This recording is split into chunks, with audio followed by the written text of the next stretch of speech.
मुख्यमंत्री अशोक गहलोत साहब ने कल बजट पेश किया और इस बजट की खास बात यह है कि इसमें कृषि बजट अलग से पेश किया गया और बजट में 50 यूनिट तक बिजली फ्री और पुरानी पेंशन बहाल करने की घोषणा हुई। इसके अलावा कई ऐसी घोषणाएं हुई जो जनता के लिए अब क्या अलग अलग राय है सबकी। हमारे साथ भाजपा की राजसमंद से विधायक हैं दीप्ति किरण माहेश्वरी जी, उनसे हम बात करते हैं। मैम, कल बजट पेश हुआ तो हम किस तरह से देखते हैं आप इस बजट को?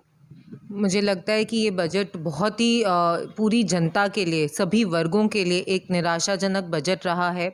कल के बजट में बहुत सारी चीज़ें हैं जिसके ऊपर अगर देखा जाए या चर्चा की जाए तो उन विषयों को टच अपॉन भी नहीं किया गया है।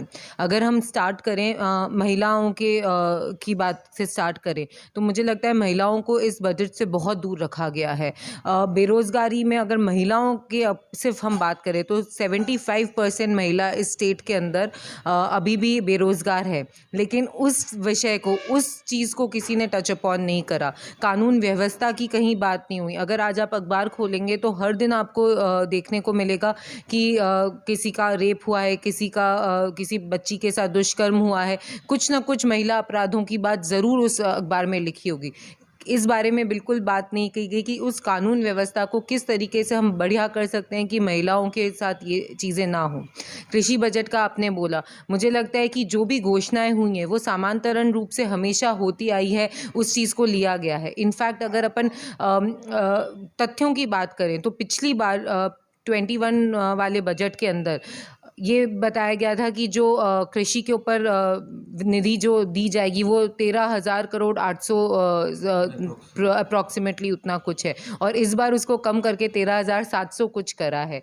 तो बढ़ाया नहीं है, कम ही किया है। जिस तरीके से प्रचार प्रसार किया कि कृषि बजट में हम बहुत सारी चीज़ें करेंगे, कृषि बजट आएगा और किसानों का एकदम वो काया रूप जिसको कहते हैं ना पूरी चेंज हो जाएगी, उस बारे में तो कहीं कुछ बात ही नहीं की गई।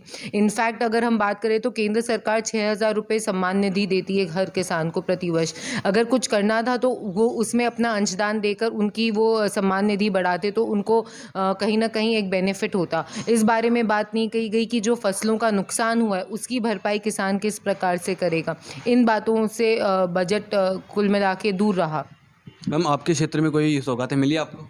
बिल्कुल कुछ नहीं मिली। मुझे लगता है हमारे क्षेत्र के साथ तो जितना मतलब सौतेला व्यवहार कर सकते हैं सरकार ने उतना सौतेला व्यवहार करा है। हमारी दो बहुत बड़ी मांग थी, जिसमें से एक था मेडिकल कॉलेज की मांग। अभी अगर अपन प्रदेश की बात करेंगे तो 21 जिलों में केंद्र सरकार से मेडिकल कॉलेज बन रहे हैं। कुछ 3-4 जिले ही बचे हैं जिसमें मेडिकल कॉलेज की सुविधा नहीं है। मुझे लगता है कि इन 3-4 जिलों के लिए इस बजट में कुछ प्रावधान हो सकता है। और मैं सिर्फ राजसमंद की बात करूं तो अगर मेडिकल कॉलेज देते तो हमारे यहाँ पे तो डीएमएफटी फंड से भी कुछ रुपए लेकर और इसमें सहायता मिल सकती थी, और राशि कुछ 200-250 करोड़ रुपए हैं जिससे पूरा कॉलेज बन जाता, लेकिन उस बारे में कोई चर्चा नहीं की। राजसमंद झील की हम बात करें कि वो झील एक ऐतिहासिक झील है। इस बजट में टूरिज़्म के बारे में बात हुई कि टूरिज़्म पे हमें बहुत फोकस करना है, टूरिज़्म को एक इंडस्ट्री के रूप में हमें देखना है। लेकिन राजसमंद जो कि एक ऐतिहासिक जगह है, वो झील एक ऐतिहासिक झील है।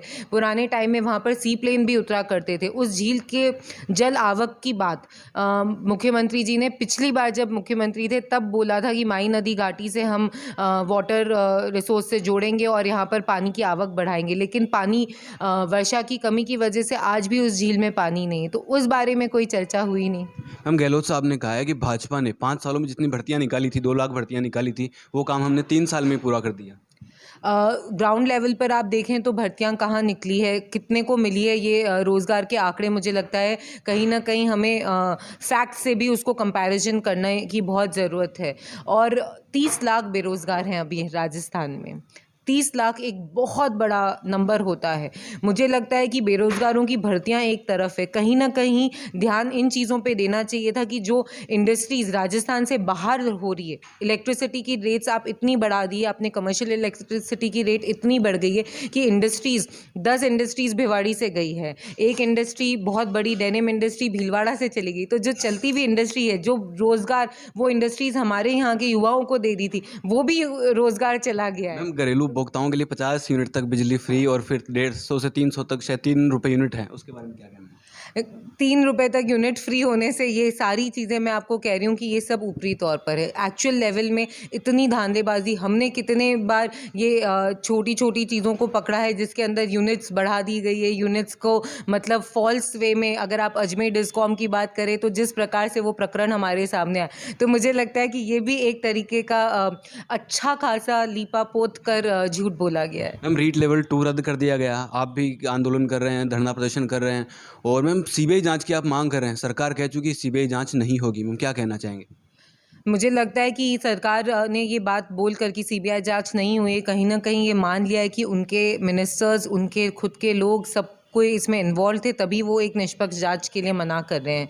हमारी मांग सिर्फ ये है कि सीबीआई एक जिसको कहते हैं बड़ी यूनिट है, वो अच्छे से इस रैकेट को पूरी तरीके से नीचे के लेवल से जाकर इस रैकेट को तोड़ सकती है। हम ये नहीं कह रहे हैं कि कौन इन्वॉल्व्ड है या कौन नहीं इन्वॉल्व्ड है। बात यही है कि ये रैकेट टूटना चाहिए, क्योंकि हर बार बच्चों की मनोस्थिति के साथ ये कहीं न कहीं एक तरीके से खिलवाड़ है कि जो बच्चा मेहनत करता है, मेहनत करके पढ़ता है, उस बच्चे के साथ ये चीज़ गलत है। तो हमारी मांग सिर्फ इतनी सी है कि आप सीबीआई जांच करें ताकि वो रैकेट अच्छे से पकड़ा जा सके। मैम एसओजी में एंटी चीटिंग सेल की गठन की घोषणा की गहलोत साहब ने, उसके बारे में क्या राय?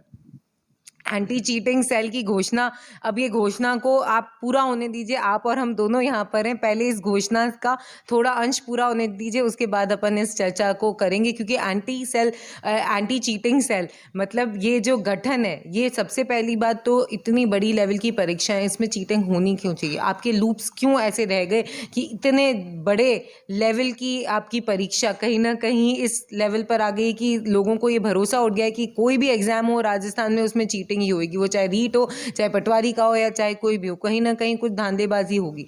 तो क्यों ऐसा होना चाहिए? मैम अभी कांग्रेस का एक दिवसीय अधिवेशन हुआ था, उसमें मुख्यमंत्री सलाहकार डॉक्टर राजकुमार शर्मा ने कहा कि बीजेपी में अंदरूनी झगड़े हैं, वो हमारे लिए प्लस पॉइंट है, क्या कहना चाहिए? मुझे लगता है कि ऐसा कुछ भी नहीं है। जब आपका परिवार बड़ा होता है तो कहीं ना कहीं कुछ मतभेद होते हैं, लेकिन इम्पॉर्टेंट ये है कि मनभेद नहीं होना चाहिए। और मुझे लगता है कि पूरा बीजेपी मन से एक विचारधारा से जुड़ा हुआ है और हम सब उस विचारधारा पे इतने पक्के हैं कि ये छोटी मोटी चीज़ें हमारे लिए महत्व नहीं देती।